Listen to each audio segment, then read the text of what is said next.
మిత్రులారా, మనం 2026లో ఉన్నాం. ప్రపంచం యుద్ధమేఘాల మధ్య అల్లాడిపోతుంది. కానీ సుమారు 400 ఏళ్ల క్రితమే ఒక మహాయోగి భవిష్యత్తును దర్శించి తాళపత్రాల్లో పద్యాల రూపంలో నిక్షిప్తం చేశారు. అగ్రరాజ్యాల పతనం ఎప్పుడు, పుణ్యక్షేత్రాల వద్ద రక్తపాతం ఎందుకు, వీరబ్రహ్మేంద్ర స్వామివారు చెప్పిన ఆ భయంకరమైన పద్యాలు నేటి ఇజ్రాయిల్, అమెరికా పరిస్థితులకు ఎలా సరిపోలుతున్నాయో ఈ వీడియోలో వివరంగా చూసుకుందాం. పద్యం: అగ్రరాజ్యముల గర్వము అణిగిపోవు, ధరణిలోన రాజులు కలహించి నశించు, ఉత్తర దిశ నుండి ఉప్పెనలు పొంచి ఉండు, కలియుగ వింతలివి వినుమువో నరుడా. అంటే స్వామివారు ఏమన్నారంటే, ప్రపంచాన్ని శాసించే అగ్రరాజ్యాలు తమ అహంకారంతో ఒకరితో ఒకరు పోరాడి నశిస్తాయని. ఇప్పుడు మనం చూస్తున్న అమెరికా పరిస్థితి అలాగే ఉంది. ఇటు ఉక్రెయిన్, అటు ఇజ్రాయిల్ యుద్ధాల్లో వేల కోట్లు ఖర్చు చేస్తూ అంతర్గతంగా ఆర్థిక సంక్షోభంలో మునిగిపోతుంది. ఉత్తర దిశ నుండి వచ్చే ఉప్పెన అంటే రష్యా లేదా చైనా వంటి దేశాల నుండి వచ్చే ముప్పు కావచ్చు.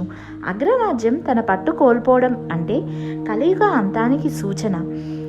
పద్యం: పుణ్యక్షేత్రములందు రక్తము ఏరులై పారు, ఆకాశము నుండి అగ్ని కురియుము చూడు, మతము పేరిట మనుషులు మృగములైపోవు, వినాశకాలమిది నిజము సుమతి. అంటే పవిత్రమైన క్షేత్రాల వద్ద రక్తం పారుతుందని, ఆకాశం నుండి అగ్ని పడుతుందని స్వామివారు అప్పుడే చెప్పారు. ఇజ్రాయెల్ పలస్తీనా యుద్ధం ప్రధానంగా జెరూసలం అనే పుణ్యక్షేత్రం చుట్టూ జరుగుతుంది. ఆకాశం నుండి కురుస్తున్న మిజ్జెయిన్లు, బాంబు దాడులే స్వామివారు చెప్పిన అగ్నివర్షం. మతం పేరుతో జరుగుతున్న ఈ మారణ హోమం కలియుగంలో మానవత్వం చచ్చిపోవడానికి నిదర్శనం. పద్యం: కన్న తండ్రిని కొట్టేటి కొడుకులు పుట్టు, కాసులా కోసమే బంధాలు తెంచుకొనుము, నమ్మకమనేది మచ్చుకైనా కానరాదు, ధర్మము తప్పిన కలియుగ రీతి ఇది.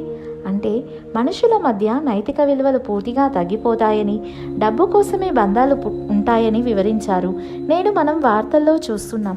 ఆస్తి కోసం కన్నతండ్రిని చంపే కొడుకులు, ఒకరినొకరు మోసం చేసుకునే కుటుంబాలు, విలువలు లేని విద్యలు, బంధం కంటే బ్యాంక్ బ్యాలెన్స్కే ఎక్కువ విలువ ఇవ్వడం, ఇవన్నీ స్వామివారు చెప్పిన ధర్మం తప్పిన రీతికి నిదర్శనాలు. పద్యం: ధరణి సత్తువ కోల్పోయి సస్యము పండదు, వింత రోగాలతో జనులు పిట్టులై రాలును, నీరు నిప్పుల వలె అమ్ముడు పోవును, ప్రకృతి విలయమిది వినుము ఓ సోదర.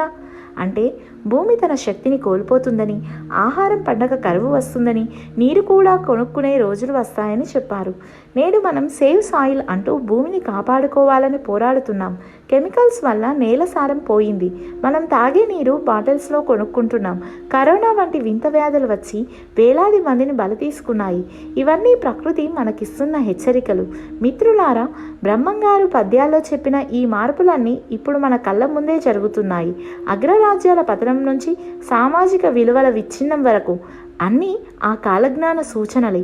ఈ అధర్మం పరాకాష్ఠకు చేరినప్పుడు లోకాన్ని రక్షించడానికి వీరభోగ వసంతరాయలు వస్తారని కాలజ్ఞానం చెబుతుంది. అప్పటి వరకు మనం మన సంస్కృతిని, నీతిని కాపాడుకోవడమే మనం చేయగలిగిన పని. చివరిగా ఒక ప్రశ్న: ఇజ్రాయిల్ యుద్ధం, అగ్రరాజ్యాల సంక్షోభం చూస్తుంటే వీరబ్రహ్మేంద్ర స్వామివారు పద్యాల్లో చెప్పిన ఆ మహావినాశనం నిజంగానే మొదలైందని మీరు భావిస్తున్నారా? మీ అభిప్రాయాన్ని తప్పకుండా కామెంట్ చేయండి. సర్వేజన సుఖినో భవంతు.